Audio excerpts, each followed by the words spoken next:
Welcome back to the Bringing the Human Back to Human Resources podcast, the Replay series. I'm your host, Tracy Chernoff, and I'm thrilled to have you join us once again as we journey through the episodes that have topped charts around the world. In this podcast series, we're revisiting some of our most insightful, thought-provoking, and transformative conversations with industry experts, thought leaders, and practitioners. These episodes have made waves, sparking meaningful conversation and inspiring positive change throughout human resources. Whether you're a dedicated listener who's been with us from the start or you're just tuning in for the first time, the Replay series offers a chance to dive deep into the core principles that guide our exploration into HR practices. So get ready to rediscover the discussions that continue to shape the future of HR. Without further ado, let's step back in time and immerse ourselves into the podcast's top charted episodes. Let the replay begin. Hi, everyone. Welcome back to the podcast. Thank you so much for being here for another week. Don't forget to rate, review, subscribe wherever you're listening to the podcast, or if you're watching me on YouTube or Spotify, I'm looking right at you, right through the camera, which is really hard to train myself to do, but I'm working on it. Anyway, this is probably one of the first solo episodes that I'm recording after having a ton of guest episodes. Normally I kind of like do the solos and then I have the guests, but I figured, let me get some guest episodes in for the year and then let's chat. So we've heard a lot from guests this month about how we can focus on humans, right? How we can think about what we're doing to provide resources for them, how we're supporting them in business and in industry. And of course, as HR people, or if you're looking to break into HR, that's always going to be like front and center, or so it should be, right? But I wanted to take the opportunity to talk about when HR gets involved, because I think that sometimes we have these conversations, which are obviously really important. We have to talk about what business needs and how we support people, but we don't always then loop back around as to the timing and when HR kind of steps in and gets involved. So I kind of wanted to use this episode to talk through that. Now, what I will preface with is that in every episode, toward the end of every guest episode, I should say, I'm always asking in some way, shape, or form, how can HR apply this? Or sometimes it's not even at the end of the episode. Sometimes it's in the middle of the episode where I say, hey, like, how can we advise HR people to jump into this type of situation, right? But this episode specifically is about how and when we like have that trigger, that light bulb moment in our minds to say, oh, now is the time to get involved. So let's first talk about one scenario, which is the most common for us to get involved in, which is like interpersonal conflict between two individuals, maybe more, or as we would call it in the industry, employee relations. If you haven't heard the term employee relations before, I've talked about it a number of times on my podcast, but basically employee relations is just that. All of the details and things that employees are experiencing, but with a specific and fine-tuned focus and detail on interpersonal issues. That's usually what employee relations is kind of involved with. Everything from, just like an argument between two people to harassment between people. So that's when I reference employee relations, that's what I'm referring to. If you're not in HR and you've not heard this term, now you know. If you are not in HR and you have heard this term, but you've always wondered, now you know. So let's take, for example, like I said, a pretty common one, which is an interpersonal conflict. When you have two people in an issue or in a situation where there is some sort of issue, the ideal would be for those individuals to work out their issues together between one another. Let's assume that it's just two people in this scenario. And the reason why I say that is because when one person has an issue with another person or there's a situation where a person feels that the other person has an issue with them, there's a need to clearly bridge communication gaps and potentially build some trust. But on top of that, when we as HR professionals don't just jump in and get involved, and instead we empower the person who is feeling some kind of way about these communication gaps or about these situations that are kind of taking place, we're empowering them to feel more confident in their own voice, to use their voice. We're empowering them to solve their own problems and challenges. I know that there is sometimes a misconception that someone comes to HR with their problem and HR sends them to go and deal with it, and that HR doesn't help, right? This is a misconception. This is a stigma. Instead, actually, if an HR person is saying, hey, here are the tools to go and solve this problem, and they're sending that person back out into the world to go and handle their challenge, that actually is helping them. And it's our responsibility in these moments when someone potentially comes to us with an issue that we think about, okay, what is my absolute need to get involved? Like, is it obligatory for me to get involved? Or is this an opportunity for me to empower this person who's come to me to handle things amongst themselves? Most of the time, it's going to be the latter, where the person can handle it between, themselves and the other person. In the instance where they can't, this is where obviously we would have to jump in. But before I get to that, when you have conversations with someone that lead you to wanting to empower them and solve this problem for themselves, it is really important that you are clear about that and clear about why you are not jumping in. Because I think part of the reason why there is a misconception and a stigma around people go to HR and HR just sends them to go and deal with it anyway is because we are not necessarily taking that extra effort to explain the decision making. So I'm going to role play with myself, for example. If someone comes to me and says, hey, Tracy, I have this issue with my manager or my peer, and I don't really know what to do about it. Can you help me? And maybe the situation is that this person feels like their manager takes away responsibilities from them and makes them feel undervalued, let's just say.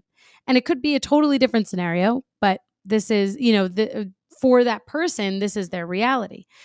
So for me, my best decision to make here, or the best outcome that I can have from a decision that I make here, is for that employee who has come to me to feel empowered and confident, because already they're not.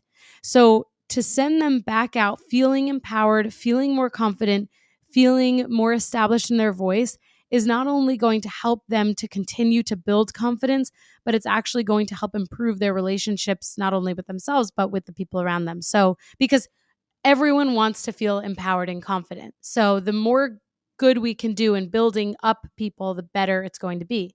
So for me, what I would say to this person in this situation, in this example, is, hey, I'm so glad that you have come to me and that you're choosing to talk through this, because it's really important that we have a good relationship. I want to make sure that I'm here to support you, and that goes for everyone.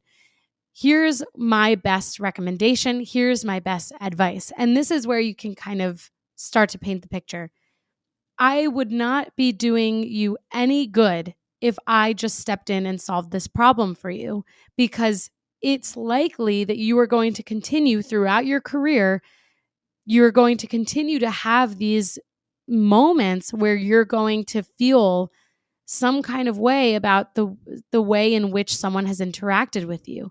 And I want to make sure that you feel empowered and that you know that you're empowered to address these concerns, whether you bring them to me or not, but to address them on your own. So I want to give you the tools to be able to do that. And I want you to know that you are empowered to confidently and appropriately and professionally handle this issue.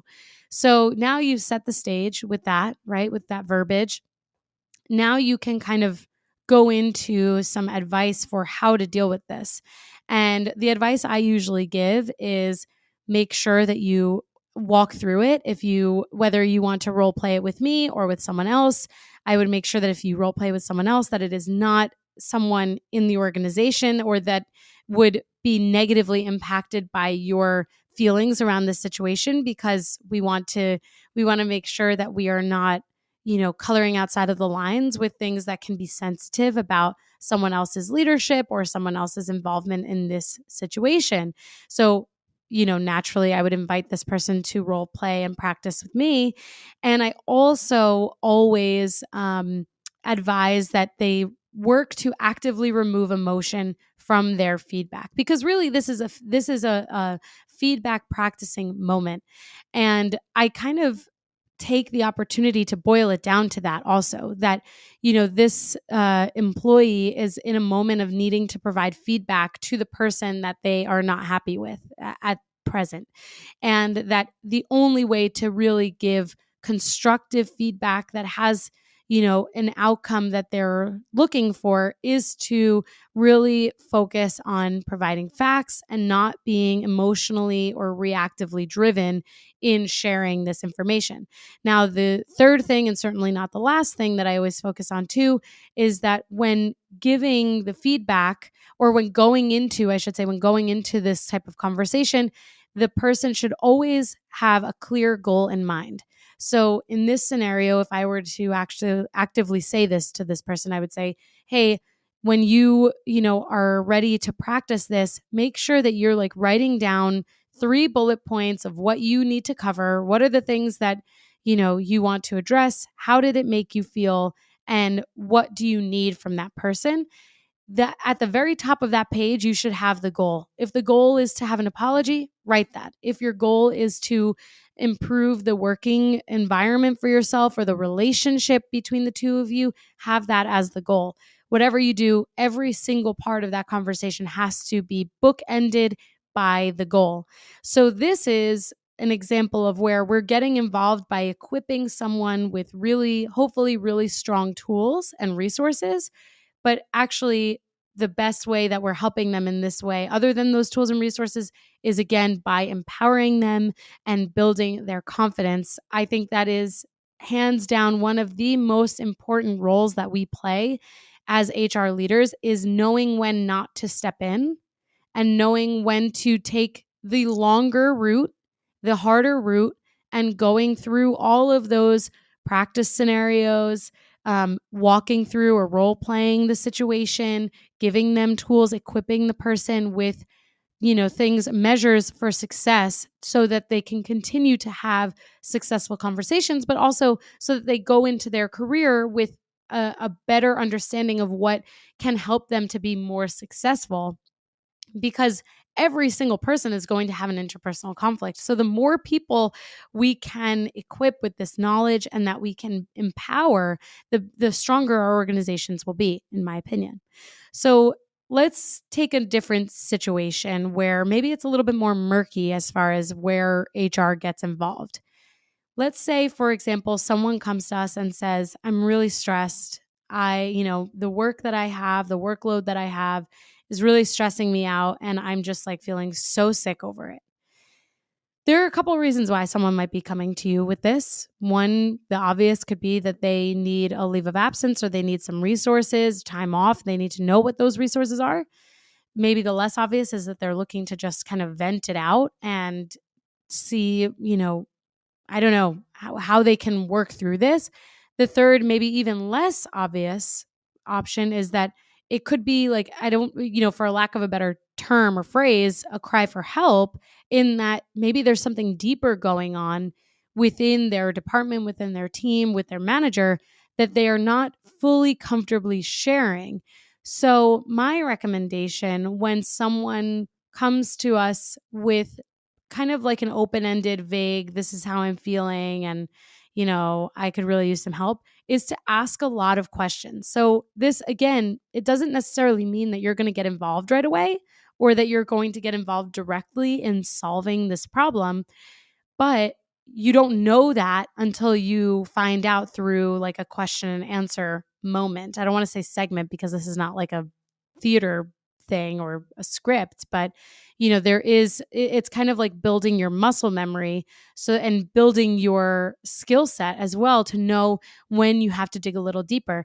I personally don't believe in taking anything at face value. I always try to uncover, peel back the onion and uncover what else there is. And sometimes there isn't anything, and that's okay, but you have to do the due diligence in asking those questions. Now, from one perspective, you have to ask more questions because now someone is citing stress, and potentially this could be, a work related thing and could result in this person needing to hear leave of absence, PTO options that are obligatory for us to share and inquire about. So I tend to, when someone cites something like stress or things like that, or their health, I tend to lead with that. Like, hey, we have options. Like if this is something that you need, here are the things that we offer. And I kind of go through that. And I would say most of the time people are like, well, I don't know. I don't know if I need that. Maybe I just need to take a day off. And this is a good opportunity for you to dig further. Even if someone says, oh, this is really great to know, thank you for those options, like I'll let you know, don't let them run away. Don't let them hang up the call.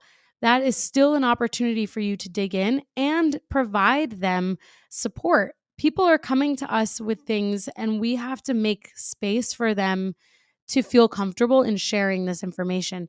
If you're listening to this or watching this and you're like, well, no one comes to me, you might have an opportunity to improve the relationships that you have within your organization. Relationships are everything. I've talked about this a million times over.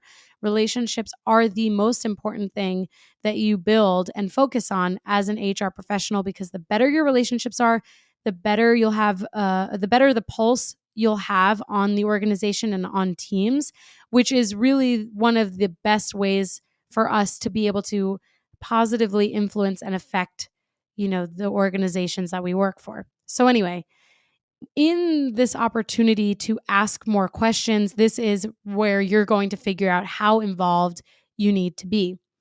If someone, as you're digging, if you're asking, well, when did this start? Have you shared this with anyone else? Does your manager provide specific resources for you? Have you shared that you're feeling this way with your manager?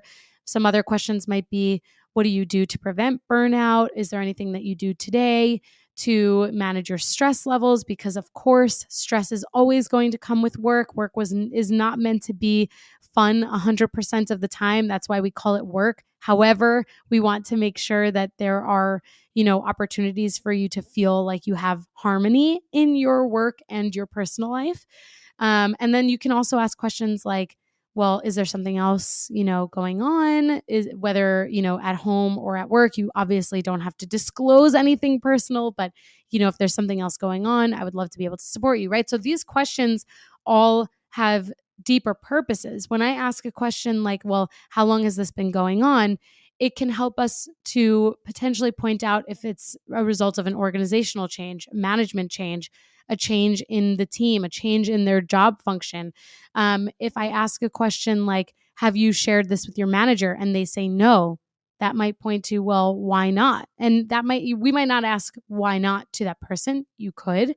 But this could send a message for us that really says, well, maybe there's an issue there that we need to dig into.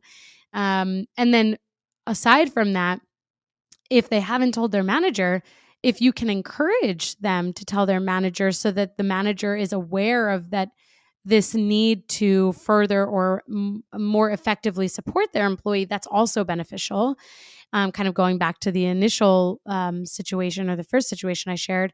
And then other than that, if I even ask a question as far as, well, what are you doing to manage your stress? If someone's like, well, I'm working 10, 12 hours a day, 6 days a week because, there's so much to do. Not only could this point to, an organizational need as far as like headcount and the way that the organization is structured, but it also could point to the effectiveness of the operations within a team or an organization and how businesses are ensuring that there is harmony in the day, because meetings are rough. When you're back to back in meetings, like you're not looking up and you're doing that, 5 days out of the week, it's rough. And there is an operational opportunity there for an organization to improve their operations. So, you can get a lot out of questions that help that person feel better because they're now sharing it and they feel that and they know that it's a safe space. But then on the other side of things, it's going to help you kind of diagnose the situation a little bit better. The questions are so important. And the more you do this, the better your questions are going to be. The better your questions are, the more intrinsic and intuitive these moments will be for you as an HR leader. So from those conversations, or I should say from those answers, you can then decide and discern where you have to get involved. If at any point the conversation goes to, my manager is doing this, my manager is doing that, I'm really unhappy, and it's like a disgruntled thing, you're probably going to have to get involved more directly, because that employee is probably not going to go to their manager directly if they haven't already. And there's likely a need for you to step in. Now, I say this with an asterisk because you do have to be transparent if you get involved in that way. And so in those situations, when I've decided that I'm going to step in some way, or if I'm trying to decide if I'm going to step in directly, I will say to the employee, hey, how do you want this to be resolved? Do you want me to step in? Do you want to go to to your manager directly? How can we resolve this? And you kind of keep the ball in that person's court rather than taking on all of the ownership, because at the end of the day, we can only kind of like support both people in this, and we also only know one side of the situation. So we don't want to immediately like de facto go to the person who's coming to me first is the one in the right, and the person who hasn't come to me yet is the one in the wrong. That is the wrong way to go about things.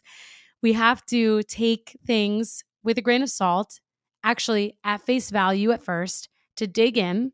And then we have to really get another perspective, especially if the person says, well, I want you to be involved. So when you ask that question, or you kind of pose that opportunity to let's say the complaining party or the person coming to you, that person then has a decision to make. Is this serious enough for them to say, yeah, I need you to get involved, I need you to step in?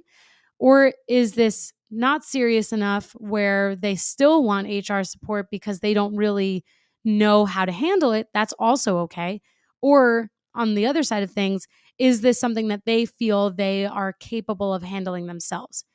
If someone says, oh, you know what, actually, I want to manage this on my own, sometimes what I will do is I'll still say, hey, I would love to just connect on this further. I want to hear how the conversation goes. I also do want to stay close to the situation. So I might speak to your manager. I'm not going to share necessarily that, the contents of our conversation unless there's a serious issue that this person obviously has shared with you. But sometimes I will say that, or sometimes I will go to the manager and say, hey, how are things going? Like, I want to understand, a little bit better what the working relationships are like.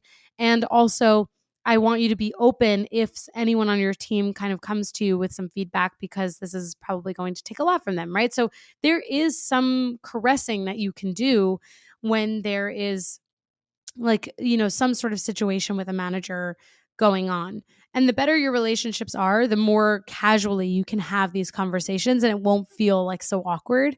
But anyway, in this situation, if someone's like, no, I don't want to address this on my own, I don't know what to say, I don't want to do the wrong thing, can you just support me? Sometimes you're going to make a decision to have like a trio call or meeting where you're connecting with all parties. Sometimes you're going to decide that you have to connect with the manager first and understand their perspective and their side of things, and then have like what I would call a mediation so that you can support the conversation as a neutral third party. And then other times, if the situation is really bad, you might actually have to remove the manager from the situation in order to focus on the person that is making, or formalizing some sort of complaint, which we'll get to in the third and final example. But, you might have to remove that person and really work to understand what's going on. And then you're going to have to kind of double down on a mediation and evaluate if this is a relationship that can be, resolved, or a problem that can be resolved within maintaining the organizational structure. Sometimes it's just not that simple, depending on the situation. But obviously, I gave a pretty benign example of someone being stressed in the workplace, and it really could mean a multitude of things. But the only way we find out is by asking those questions. So in this example, again, you could be involved indirectly by equipping someone and empowering them, and you can be directly involved in helping to resolve the issue and actually mediating and mitigating the risk and mediating the issues. So this is, again, the questions are going to be the most imperative and impactful part of that process. Now, the third and final example that I have for you is probably the most severe example that there is, which is when something is illegally done or a person's, privacy or rights have been violated. So let's take probably the most used example of a harassment claim. The way I typically approach these things is kind of like the same way every time so that I'm consistent. I always say, hey, as a reminder, there is an expectation in good faith reporting. So in reporting this, you are formalizing the complaint, and I am trusting that you are making this complaint in good faith because I do have to launch an investigation. And then from there, I always share that the contents of our conversation are not necessarily going to be confidential because of the severity of the situation. However, there is an anti-retaliation policy, and at no point will their name or personal information be shared at risk for, violating that policy. That policy is so critical to investigations that, there is no retaliation at all, and that it is prohibited. And so in order to maintain that policy and ensure that they are not retaliated against, their discretion is of the most concern, but that the contents of the conversation can't necessarily remain confidential, at least within, appropriate parties. And of course, there's always like a nervousness around that. But I try to reassure people that when it comes to situations like this, I don't go to, and I actually use this example, I'm not going to go to the person that you're filing this complaint about and say, hey, so-and-so told me that you did this. What are your thoughts? Like, that's not how investigations are handled. Instead, it's, hey, there was a report about this. I need to understand what happened. As of right now, there is an investigation into you as a participating party in this, and we need to understand what happened. So usually that tends to make the reporting party feel a little bit more confident in the situation, a little bit less nervous. But I always say, transparency is really important, and we have to be upfront about what we can and can't do. And depending on the situation, if it is harassment, and especially if there is, a level of harassment that can either be validated or is severe, like someone's physical space has been violated, their emotional space has been violated, you're kind of, again, discretion is advised here. Sometimes people claim harassment and it's not by definition harassment. And I say this because sometimes with harassment claims that are, more severe, you are going to potentially have to suspend the party that is being complained about, the alleged aggressor, if you will. So not in every situation will you have that, because again, if someone is saying that they were harassed, but really it was just inappropriate conversation or, disrespectful conversation, that's not necessarily harassment. So you wouldn't necessarily have to suspend that person. But in cases where it is more severe, you might. And I would advise you to consider suspension if something is severe, because it kind of elongates the time for you to be able to give a fair and thorough investigation, because suspensions should be paid and have to be paid. So you can remove that person, pay them. You don't have any risk there of any retaliation. You're removing them from the situation, and you're making the complaining party feel comfortable as well. Now, I've said this before on podcasts that kind of delve into this, and I'm going to say it again. You should never suspend or remove the complaining party. That is victim blaming. I'm not going to go ahead and say that every single person making a complaint is a victim or is always truthful. Obviously, that's not always the case. But when it comes to how you handle these situations, you have to remove the alleged aggressor, not the complaining party. It sends the wrong message, and it's not the right thing to do. You can disagree with me all you want, but that's where I stand, and I'm not willing to debate it. That's where I stand.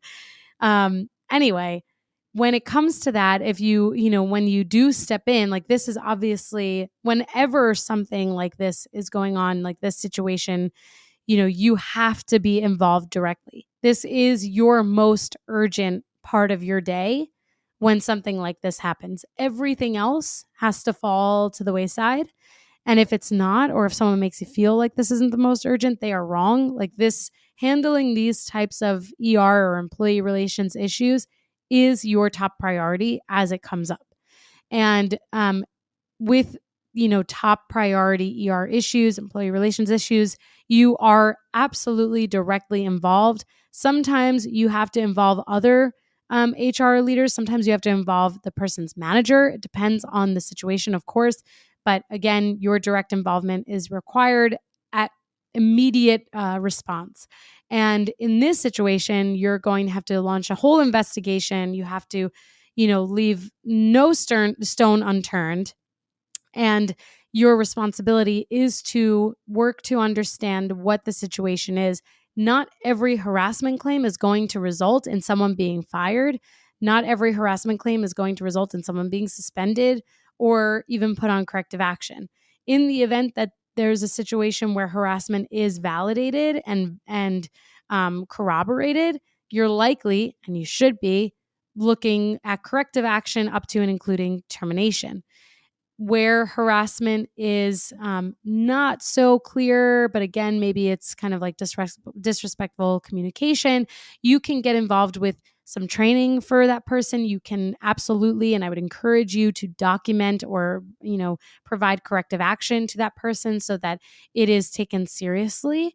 But it's kind of like all this gray area. It's like a rainbow, if you will, that what the way in which we have to deal with these things. Most of the time, you're probably going to take someone as a partner in making these final decisions, whether it's your leader or a legal representative, depending on the severity or the complexity of the situation.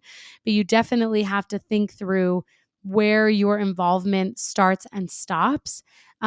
What really, in this type of situation, your involvement is going to stop when the investigation concludes and everything, you've taken your action plans and you've executed them, and it's, kind of resolved and done.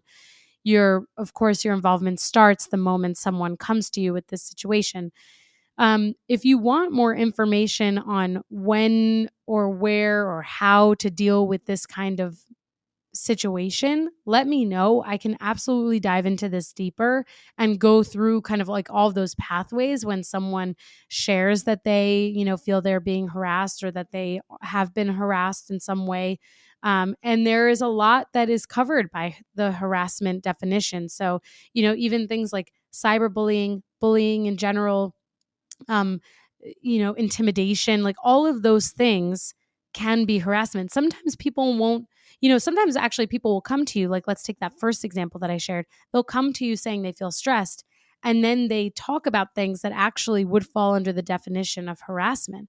And you have to be able to hear and listen to what they're saying and then discern from there what that complaint is truly about. So that kind of goes back to the point that I made about asking a lot of questions and understanding where something has now taken a different form, and that maybe it's not just an interpersonal conflict, or maybe it's not just feedback for a manager, but actually it's deeper than that potentially. So that is where you are going to play an integral role in understanding where you need to escalate, where you need to de-escalate, and how you have to get involved.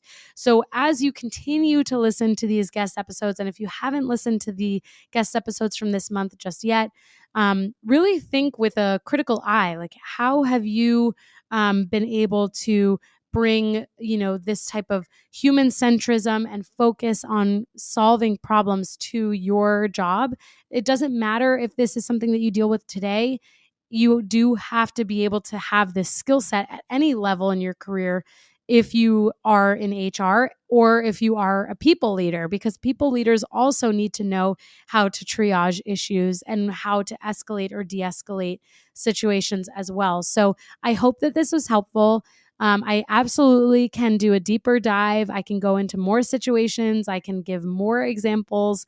I have tons and tons of stories that I can share. So just let me know whether you email me at contact@hrtracy.com or you leave, a comment on an Instagram post or DM me. You can message me on LinkedIn too. You can also, if you're watching or listening on Spotify, you can share what you thought about this episode. That will definitely give me some data too, so I know if this is more so what you want to hear a little bit more of. But please feel free to reach out if you have a specific situation that I can support you with.